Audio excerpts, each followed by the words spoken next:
Yo la team OP c'est Blue et cette fois on se voit pour une théorie sur Ener. Avant de commencer, j'aimerais t'inviter à rejoindre mon serveur Discord et celui de Little Garden. Les liens sont en description. Commençons. Ener est un personnage que nous avons découvert pendant l'arc Skypiea, mais son histoire commence bien avant. Ener est un personnage originaire de Bilka, une ancienne île céleste qu'Ener a détruit, un sort que l'île de Skypiea allait aussi connaître. C'est sur cette île qu'est Bilka qu'Ener a entamé son plan, visant à retourner sur Fairyverse, la lune. C'est sur cette île qu'Ener a obtenu son fruit du démon et s'est cultivé.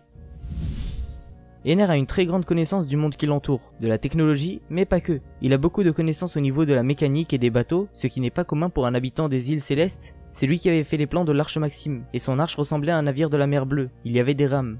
Il avait des connaissances aussi au niveau des fruits du démon, du acquis et de l'histoire. Je ne pense pas qu'il a pu regrouper toutes ses connaissances seul pendant sa vie, mais je pense qu'une partie de sa connaissance lui a été léguée. Il aurait hérité des connaissances d'un personnage et les aurait complétées. Nous pouvons peut-être trouver qui est ce personnage qui a légué ces informations à Ener en regardant de plus près les informations qu'a Ener sur le monde de One Piece et les informations qu'ont les personnages de One Piece sur lui.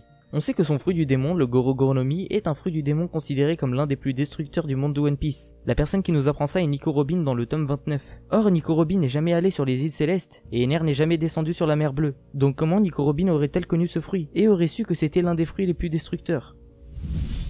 Eh bien je pense simplement que le précédent possesseur du Goro Goro no Mi a vécu pendant un moment de sa vie sur la mer Bleue. En effet, pour que Robin ait connaissance de l'existence de ce fruit, il a fallu qu'à un moment de l'histoire ce fruit se retrouve sur la mer Bleue, puis que le possesseur de ce fruit du démon monte sur Skypiea, qu'il y finisse sa vie afin qu'Ener trouve le fruit du démon dans lequel le pouvoir s'est réincarné. Ce fruit étant normalement à proximité du personnage qui vient de mourir, car on a appris que suite à la mort d'un personnage qui détenait un fruit du démon, le pouvoir se réincarne dans le fruit le plus proche. Bref. Le plan d'Ener a commencé il y a 8 ans avec la destruction de Bilka, donc on peut se dire que c'est à peu près à cette période qu'il a obtenu son fruit du démon. La personne a donc dû mourir il y a à peu près 8 ans. Cette personne a dû mourir de vieillesse, car on a vu avec Ener que ce fruit du démon rend quasiment invincible, donc je ne vois pas qui aurait pu tuer cette personne sur les îles célestes. Surtout que les îles célestes ne regorgent pas de personnages surpuissants. C'est d'ailleurs ça qui leur a fait défaut face à Ener, et c'est grâce à ça qu'Ener a pu les soumettre. Il n'aurait pas pu faire la même chose sur la mer Bleue. Ce personnage a dû mourir de vieillesse, donc c'était un homme de l'ancienne ère qui est monté sur les îles célestes. Je pense que c'est ce personnage qui a légué son savoir à Ener, en plus de son pouvoir. Son savoir sur la mer Bleue, sur les métiers qui s'exercent en bas, comme l'archéologie, Ener bizarrement connaît ce métier. Quand Ener avait vu Robin pour la première fois, il a dit « Tu m'impressionnes, serais-tu une archéologue de la mer Bleue ?» Ce personnage est aussi selon moi celui qui aurait donné une telle culture à Ener, en ce qui concerne l'histoire, la mécanique, les navires, les fruits du démon, des connaissances qu'Ener n'aurait pas pu développer seul. Mais donc, on n'a toujours pas répondu à cette question. Qui est ce fameux personnage? Je pense que ce personnage était un pirate de l'ancienne ère, et j'irais même jusqu'à dire que c'est sûrement un compagnon de Roger. Dans le tome 52, on apprend qu'il y a des livres sur les pirates de Roger. On apprend que Nami par exemple a lu plusieurs ouvrages sur Rayleigh. Ces textes racontent sûrement qui sont ces hommes, mais il doit y avoir une partie de censurée, vu la popularité de ces livres. Dans ces livres, il doit y avoir décrit ce que ces personnes ont fait de grave, les choses marquantes qu'ils ont fait. Donc s'ils ont un fruit du démon, ça doit être écrit dedans. Voilà comment Robin aurait pu connaître ce fruit du démon, car si ce personnage était dans l'équipage de Roger, son fruit du démon et ses capacités sont sûrement répertoriés dans un livre. Vu la puissance de ce fruit du démon, son possesseur ne pouvait pas être un moussaillon. Le fait que cet ancien possesseur du Goro Goro no Mi fasse partie de l'équipage de Roger explique les connaissances qu'a Ener par rapport à l'histoire, et par rapport à la lune. Ça explique pourquoi l'arche Maxime ressemble au navire de la mer Bleue. Ça explique pourquoi Ener connaît tous les types de fruits du démon, leurs noms, Paramecia, Zoan et Logia, et connaît les forces et faiblesses de chacune des catégories. Le précédent possesseur a dû en rencontrer plusieurs sur la mer Bleue en compagnie de Roger, et donc a pu lui enseigner tout ça. Ener est allé sur Skypiea après avoir détruit Bilka, et ça, pour récupérer l'or qui est un conducteur, pour construire son arche Maxime. Mais comment saurait-il qu'il y a de l'or sous Skypiea, à Chandora, alors que seul l'équipage de Roger a trouvé cet or? Eh bien selon moi, car l'ancien possesseur du Goro Goro no Mi était sûrement dans cet équipage, donc était au courant. D'ailleurs c'est peut-être grâce à son fruit que Roger a pu trouver cet or.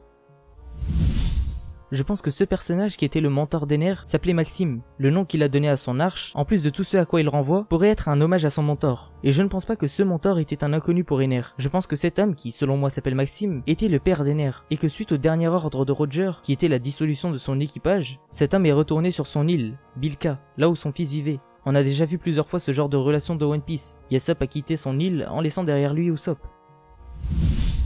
Goldie Roger a dû recruter cet homme pendant son voyage, des gens rejoignaient son équipage peu à peu, comme pour Luffy, Baggy par exemple les a rejoints une fois sur Grand Line, sûrement quand ils sont passés sur son île, vu qu'on a appris récemment que Baggy était originaire de Grand Line.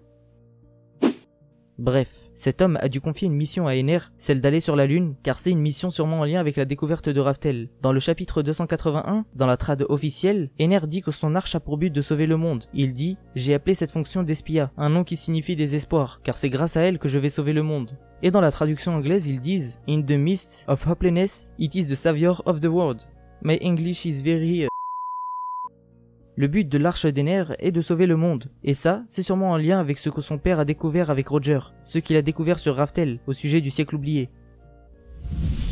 Dans beaucoup de cultures, la lune, qui est un symbole de temps, représente à travers ses phases la mort, mais aussi le renouveau, et même pour certains la renaissance, car après sa dernière phase, après la nouvelle lune, celle-ci revient avec le premier croissant de lune.